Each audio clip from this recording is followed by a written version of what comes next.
Welcome to Totally Got Out of Bed, a podcast to support you as you cope with the loss of a loved one to suicide, and for those who are walking with us as we deal with our losses. Our goals here are to tell you about our experiences about losing people we've loved to suicide in the hopes that our experience helps you feel less isolated and less alone.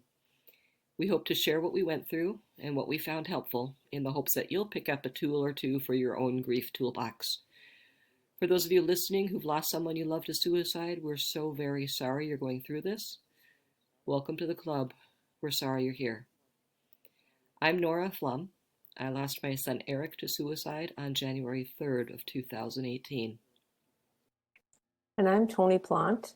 I lost my 15-year-old daughter Anna to suicide on January 30th of 2016. In this episode, we're going to be talking about how we got through seeing other people, telling them what happened if they didn't know yet, and telling them how we're doing if they already knew. And I remember feeling that people were staring always and giving me the look. You know, that, oh, look, that poor woman, her daughter is the one who killed herself. I'm sure they were just trying to be nice when I think back, but that they meant no harm at all, but it was awkward. And they had that, oh, you poor thing look. This was really true for me anyway, with the people that didn't know me very well.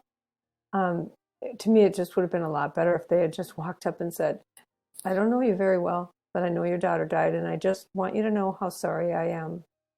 I think sometimes people think that they're going to somehow bring up my daughter and that will make me feel sad.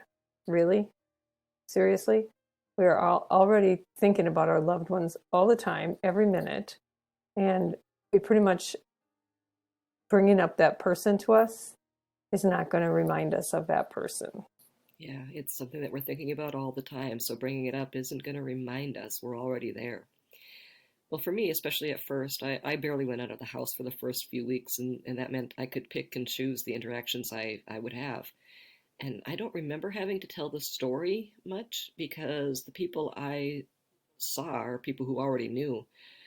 But yeah, the first time going back into the school building for me where I teach, and that was, every first time I saw somebody, I got the gentle smile, the tender, it's good to see you, how are you doing? And like I said before, my standard answer was no. It became my code for the, I'm not ready to tell you how I'm doing, and do you really want me to answer that honestly in the faculty lounge before you have to teach in 2 minutes? But I eased back into teaching, and pretty soon my loss became normalized in my interaction. But I was I was a shell, and so the look, I guess, I got the look from people I knew and from people who cared about me. But I think getting the look is better than the alternative.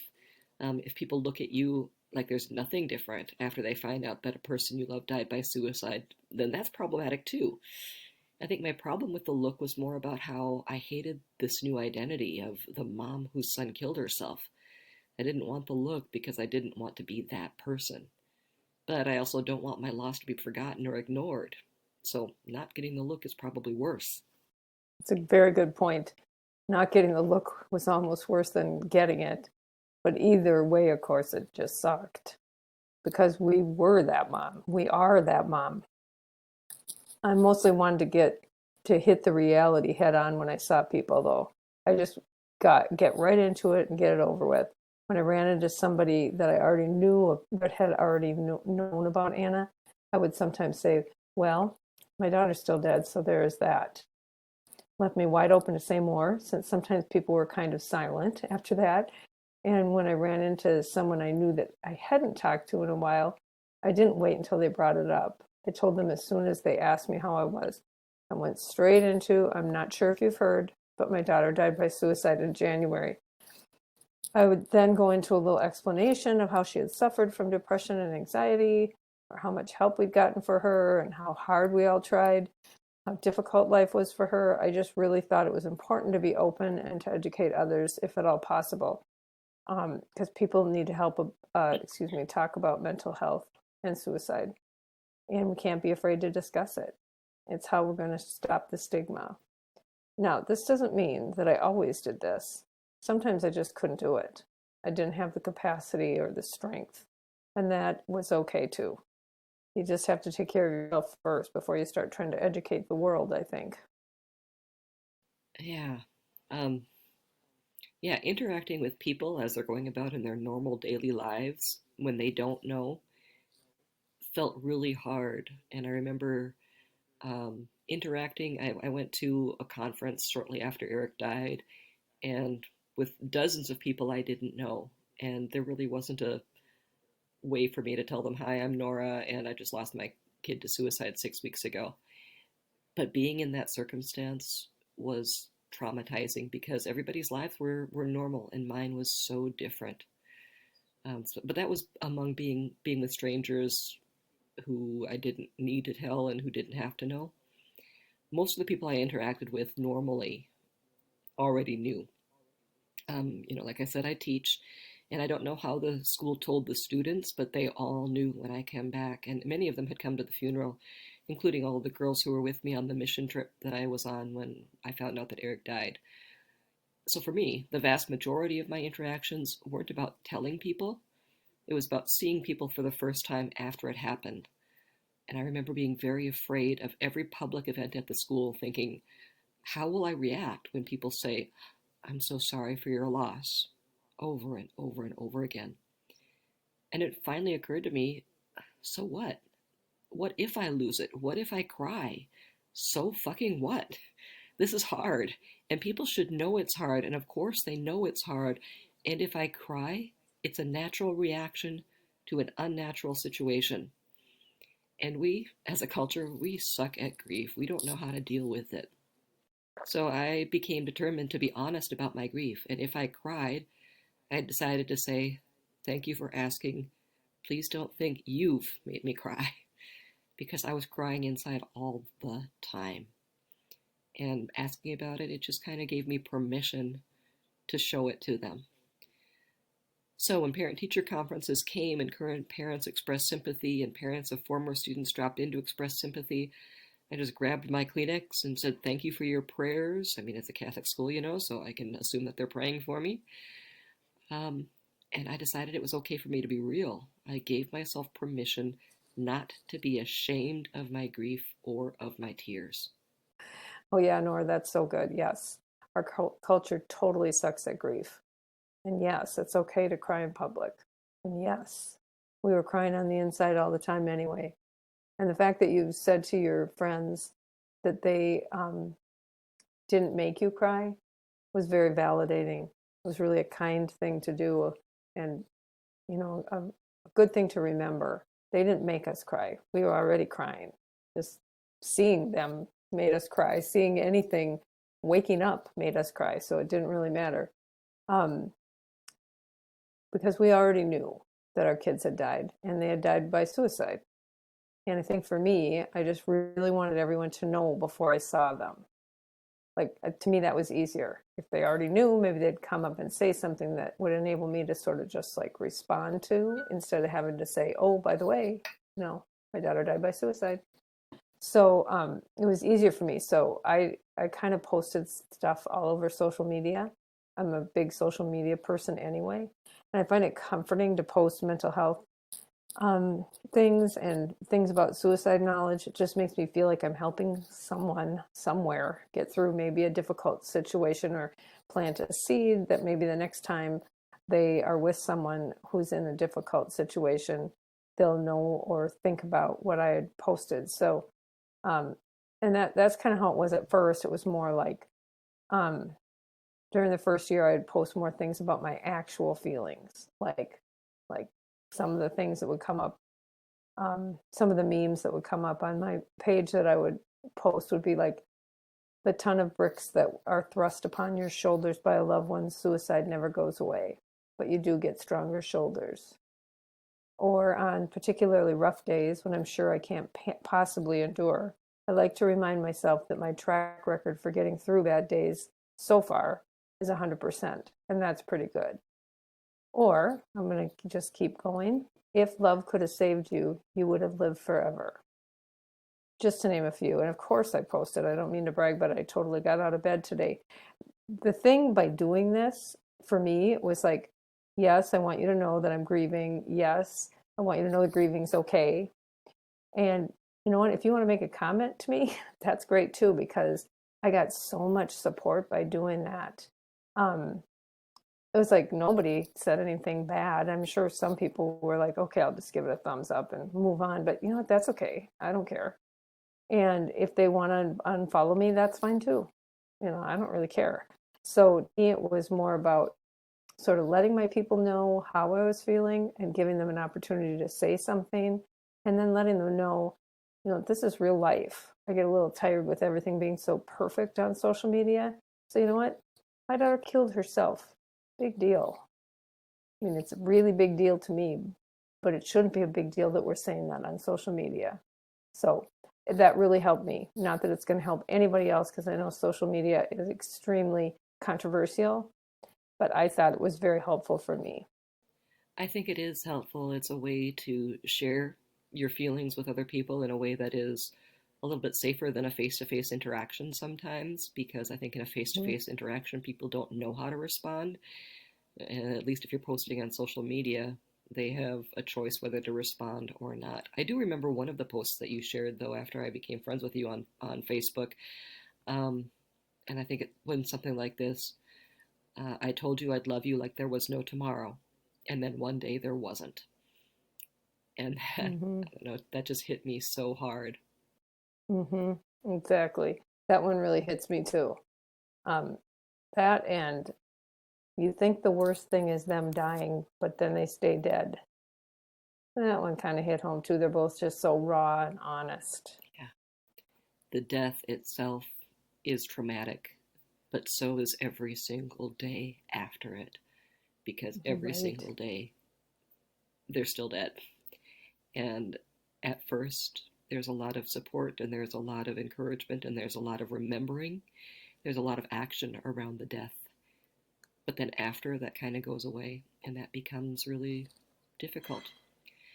One of the images that I saw on Facebook that came across that just struck me too um, is a sculpture that I've since found out is in Lake Geneva, Switzerland. It's a sculpture in metal of a figure sitting on a park bench, and all you see is the head hanging very low with arms crossed in the lap.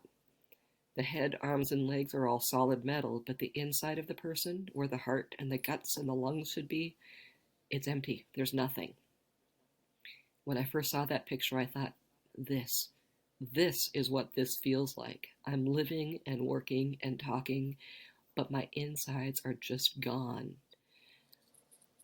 You see the shell, you talk to the person, but the insides are just gone.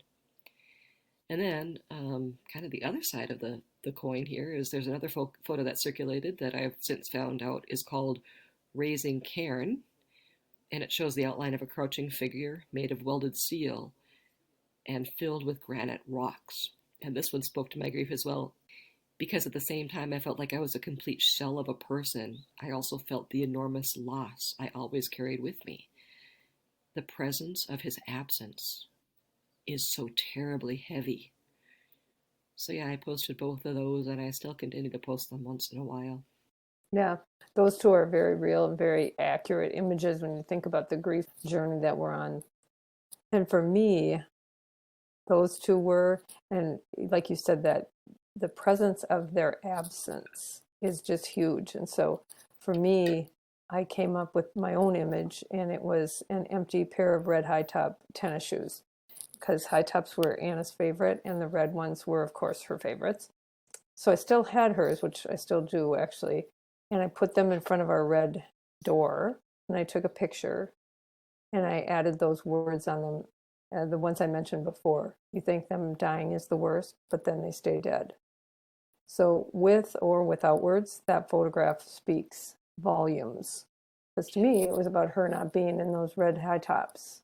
yeah. Those You can totally personal image. relate to finding images of any kind that bring us some sort of comfort or explanation of our of what we're going through. Right, because communicating with other people about what we've lost is so difficult. We look to metaphors, we look to images, we look to the words of others. I love that you were able to create an image from your own personal story that spoke to you. I have not done that. Maybe I should think about figuring out how to do that. I just posted quotes and photos and anything that spoke to me, and it was a way of telling people how I felt, but again, in a way that they could choose to react to or not. I wanted people to know that I'm still hurting, and I want people to know that I'm still hurting, that the pain doesn't go away. But I didn't, and I still don't know how to casually bring that up to people. How do you tell people that you're still going through hell years later? And sometimes I wonder how people are going to react. Most people are empathetic, and on social media, they react by posting likes or care or tears. Some comment and express their care and concern, but it's all very impersonal when it's done on social media. And I'm not at a place still, or I don't know how to do that with people in person at this point still. And I don't know if anybody has reacted negatively to those posts, but largely I don't care. People who know me should know that this doesn't go away. And if people are tired of reading reminders about it, then I hope they take the next step in empathy and realize how tiring it is to live with it. It never goes away. That emptiness, which weighs so heavy, is something I still carry. I've learned how to better handle things that make me react, so you might not see it all the time, but it's still there. Another thing I saw on social media first, but I've since looked for again and again, is a way that helps explain grief as grief is the ball in a box. And I don't know who came up with it, but you can Google it. There's a lot of YouTube videos that explain it and have illustrations, but it's essentially this. Grief is a ball in a box with a pain button. The box contains all life experiences. And when you have a trauma like this, that's like dropping a huge, heavy ball of grief in that box. On the side of the box is a pain button, and at first the ball is so big that the pain button is always pressed. There is no life experience that is not affected by that grief. So everything causes pain, and that lasts for a very, very long time. As life moves forward, though, even when we don't necessarily want it to, the life experience box gets bigger, so the constant pressure isn't on that button anymore, but the ball shifts up against it often. And as we continue to build life experiences, the box gets bigger, and the grief ball, though it doesn't get any smaller, it has more room to bounce around. And it bounces around and it hits the pain button sometimes, but for a shorter period of time and less frequently. And to me, that feels like a really good metaphor. It really explains how I feel. Yep, that's such a specific and complex definition, and it shows just perfectly what happens in your life when you're going through the grief process. So I recommend definitely do what Nora said, Google it, YouTube it, whatever, so you can see exactly what it is that she so wonderfully explained. I find it interesting how we specifically look to words and to art in order to get us through these times. I remember going through pages and pages of poems and quotes and reading everything I could find about grief. And I don't know if it's just me, but it seems like there's enough of us that are searching for something to be able to express what we're going through, because it's just not a very tangible or black and white process. And I think that's maybe why we look to the sort of intangible arts kind of things. But a couple more that I found when I was in that process is this particularly hits me as a mom that lost someone to suicide is, I'm so sorry I couldn't save you. Because that thought crossed my mind so many times that as a mom, especially in my situation where Anna suffered from mental illness and she had depression and anxiety, I felt like I should be able to save her. I should be able to get her through that. And I couldn't. So that really hit me hard. And the other one would be if people knew how much I truly missed you, they would wonder how I'm still breathing. Just an explanation of really how hard this is. Don't think you get it, because you really don't get it unless you've been there. And I'm not, trying to be crass about it. I'm sure people try to understand it. That's not what I mean. But there's just a certain thing about being the person that this affects that you really can't know unless you're in on it. So That's pretty much what I did. Was I searched for all kinds of things like that, words and images, and and songs too, I guess. And maybe songs we'll talk about more on another episode, because I do think we're getting a little bit long in time here. I'll turn that over to Nora. Yeah, we look to the poets and the artists to help explain the human experience. Yep. Thank God for poets and artists. Yeah, Great. With that, it's time to bring this episode to a close. The question we talk about in our next episode is, how do I live my life again? Remember, if someone you know is in immediate danger, or if you are in immediate danger, call 911. The National Suicide Prevention Lifeline is 1-800-273-TALK. That's 1-800-273-8255.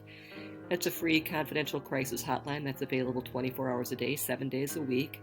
Or text HELLO to 741-741. That's available 24 hours a day, 7 days a week. And remember to check your local or county health agencies to see if they have a mobile crisis response team. Do a search for that in your area, because that is a good alternative as well. For more information about Totally Got Out of Bed, visit us at totallygotoutofbed.com. You can find other episodes there, or look for us wherever you get your podcasts. We are so grateful that our posts seem to have reached so many people. We know there is a huge need, and we hope we can help. So please share our page and our podcast with your friends, and share your comments and ideas with us. We'd love to hear from you. Please email us at totallygotoutofbed@gmail.com.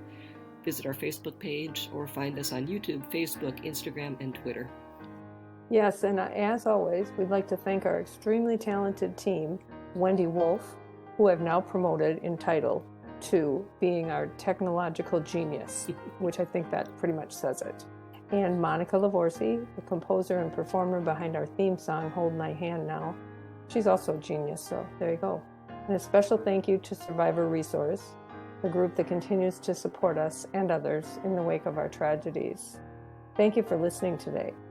Please join us for our next episode, when we'll talk about the questions, how do I get on with my life? In the meantime, smile when you can, cry when you have to, and do totally try to get out of bed.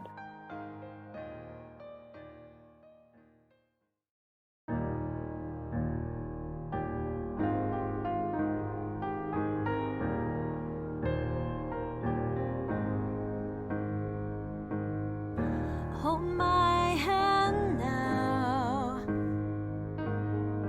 Hold my hand now.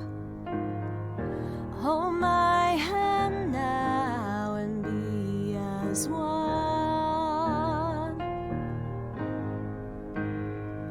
The colors start to fade. Gray is the only shade that you see now. Lost in the charade of the journeyman's parade, can't see a way out.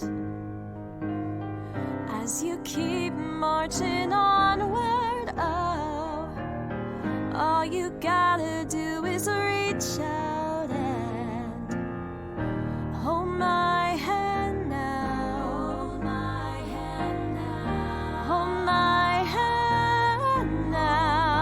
hand now. Hold my hand now, and be as one. Hold my hand now. Hold my hand. The tracks begin to sway. You're in the middle of the fray, so hold on tight now. Your grip begins to slip. You tumble towards the lip of the open train, and how? But before the world swallows you up, reach out, there's a place to